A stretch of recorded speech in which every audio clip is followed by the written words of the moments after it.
नमस्कार दोस्तों, आप सभी लोगों का स्वागत है आपके अपने चैनल एकल शक्ति के ऊपर। मैं हिमांशु शर्मा आज आप लोगों को उस तिथि से आगे आने वाली वो जानकारी प्रदान करने वाला हूं जिसके अंदर एक ऐसा समय हमारे को दिखाई देता हुआ नजर आता है जिसमें 29-30 मार्च की चर्चा तो बहुत लंबे समय से बहुत सारे लोगों के द्वारा करती हुई नजर आ रही है, लेकिन इस लंबे समय के मध्यांतर के अंदर कुछ ऐसे भाग भी देखने को मिल रहे हैं जो भाग इस खगोलीय परिवर्तन के साथ साथ हमारे जीवन के आधारिक परिवर्तन को भी बदल रहे हैं। देश और विश्व की बदलने वाली रूपरेखा को आगे बढ़ा रहे हैं और इस रूपरेखा के अंदर श्रापित दोष कुंडली के अंदर उत्पन्न होना, पिशाच दोष इस कुंडली के अंदर उत्पन्न होना और कई ऐसे दोषों से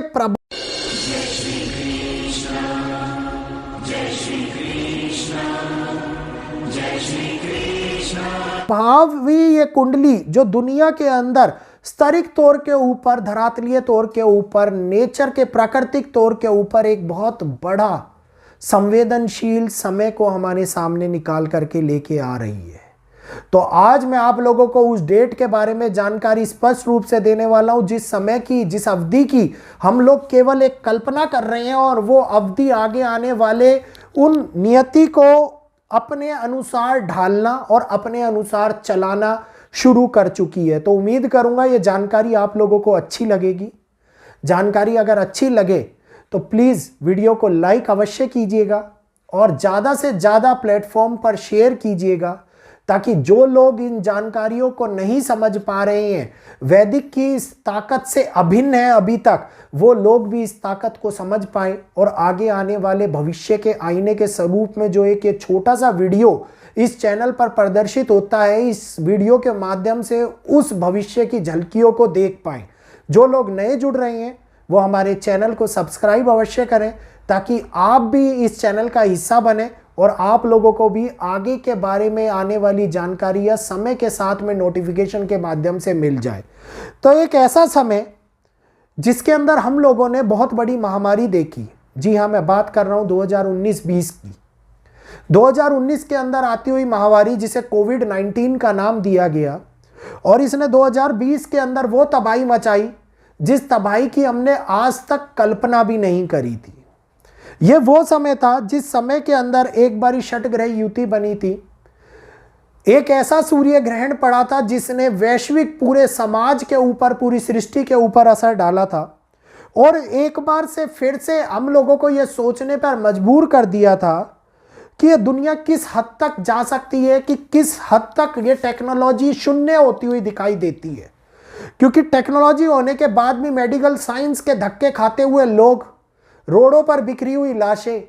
शमशान घाट के आगे लगी लंबी हुई कतारें हम लोगों को केवल ये दिखा रही थी कि मानव कितना भी तरक्की कर ले, लेकिन जब प्रकृति अपने किसी बड़े परिवर्तन को हमारे सामने लेकर के आती है तो उस परिवर्तन के आगे एक नॉर्मल इंसान केवल और केवल छोटे तिनके के स्वरूप में बिखरता हुआ नजर आता दिखाई देता है। उसी प्रकार से अब जलीय राशि मीन राशि, जिसको काल पुरुष की कुंडली की आखिरी राशि भी माना जाता है, मीन राशि के बारे में थोड़ा सा विवरण अगर मैं आप लोगों को दूं तो मीन राशि के बारे में ज्योतिषाचार्यों का यह मानना है, हम लोगों का यह सोचना है कि यह वो राशि होती है जो विध्वंस को दिखाती है, यह वो राशि होती है जो समाप्ति को दिखाती है, यह राशि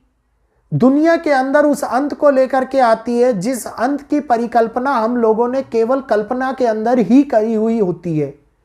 इस राशि के बाद में सृष्टि के अंदर एक नया काल चक्र फिर से पुनः प्रारंभ होता है। तो जब किसी जगह के ऊपर जीवन या किसी काल चक्र की पुनः संभावित स्थिति या बदलने की या ये कहिए स्टार्ट होने की दिखाई देती है तो इससे अभिप्राय ये निकल के आता है कि उससे पहले एक बड़ा विध्वंस, बड़ा बदलाव हम लोगों को देखने को मिलता है। अगर आज से 30 साल पहले की मैं बात करता हूं तो 30 साल पहले का वो समय जिसके अंदर कई देश उस संकट से जूझ रहे थे जिसमें दुर्योग काल की उत्पत्ति हो रखी थी, और उससे 30 साल पहले होने वाला वो समय जिसमें कई देश आज़ादी के लिए लड़ रहे थे, या कईयों की आज़ादी हो चुकी थी, लेकिन कई देश बर्बादी के कगार पर पहुंच चुके थे। तो समय ने जब भी अपनी गति और अपनी चाल बदली है, तभी तभी इस सृष्टि के ऊपर और जीव जगत के ऊपर एक बहुत बड़ा परिवर्तन हुआ है। 10 अप्रैल से लेकर के 25 अप्रैल एक ऐसा समय बन रहा है जिसमें सतग्रही युति हमारे को काल पुरुष की कुंडली के अंदर स्थिर अवस्था में देखने को मिलेगी। इस कुंडली के अंदर विद्यमान 12वें हाउस के अंदर शुक्र, राहु, सूर्य, बुध, शनि, नेपच्यून, ये ऐसे ग्रह हैं जो देखने को मिलेंगे। और इन ग्रहों के कारण कई जगहों के ऊपर ग्रहण दोष और कई जगहों के ऊपर ऐसा दोष बनेगा जो हम लोगों को उस अवस्था में लेकर के जाएगा जिस अवस्था के अंदर नई शुरुआत भी होगी और विध्वंस भी होता हुआ नजर आएगा। श्रापित दोष की यह कुंडली निर्माण जगत को एक और आगे बढ़ाती हुई नजर आएगी। वहीं दूसरी ओर जलीय तत्व, जलीय हानि, जल के कारण होने वाला बड़े विध्वंस जो युद्ध के हालातों को जन्म दे, देशों का जल के अंदर तांडव करना, जल के कारण लड़ाई करना या फिर जल समुद्रों में लड़ाई होना, इस समय के अंदर एक नया क्षेत्र और एक नई उत्पत्ति युद्ध के क्षेत्र में करता हुआ दिखाई देगा। भारत की कुंडली में 11th हाउस बनेगा।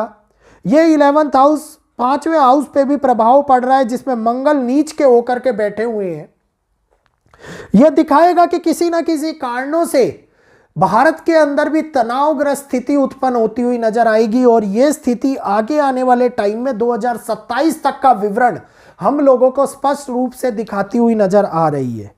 तो ये वो समय है जिसमें एलिमेंट्स के अंदर 5 एलिमेंट्स रेगुलर तौर पे वर्क कर रहे होंगे, जिसमें सौर ऊर्जाएं अपने परम स्तर पर होंगी, जिसमें जल तत्व की राशि, धरा तत्व की राशि, अग्नि तत्व, हवा का वायु तत्व इस समय के ऊपर प्रबल कारक बने होंगे। और इस समय के ऊपर नॉर्थ ईस्ट और साउथ वेस्ट डायरेक्शन जो अपने साथ साथ 2 और दिशाओं को भी सम्मिलित कर रही हैं, पूर्ण रूप से प्रभावी होती हुई दिखाई दे रही हैं। तो ये वो समय होगा जिसमें धरती का अंत से कई लोग जोड़ रहे हैं, कई लोग इसको कलयुग के अंत से जोड़ रहे हैं, लेकिन इन्हीं सभी अंत की बातों से आगे निकल करके एक प्राकृतिक युग परिवर्तन का द्वितीय चरण प्रारंभ होता हुआ नजर आएगा। क्योंकि इस सृष्टि का अंत तो ना तो राम के टाइम में हुआ, ना ही कृष्ण के टाइम में हुआ, ना ही उससे पहले देव दानवों के समय के अंदर हुआ। तो इस एक आम आदमी के समय के अंदर इस सृष्टि का अंत नहीं हो सकता। सृष्टि में नया विकास, नया प्रारंभ, एक नया दौर शुरू होता हुआ नजर आएगा जिसके अंदर टेक्नोलॉजी और भी ज्यादा उन्नत होती हुई, और भी ज्यादा प्रभावी होती हुई एक नए चरण पर, एक नए युग का प्रारंभ करती हुई नजर आएगी।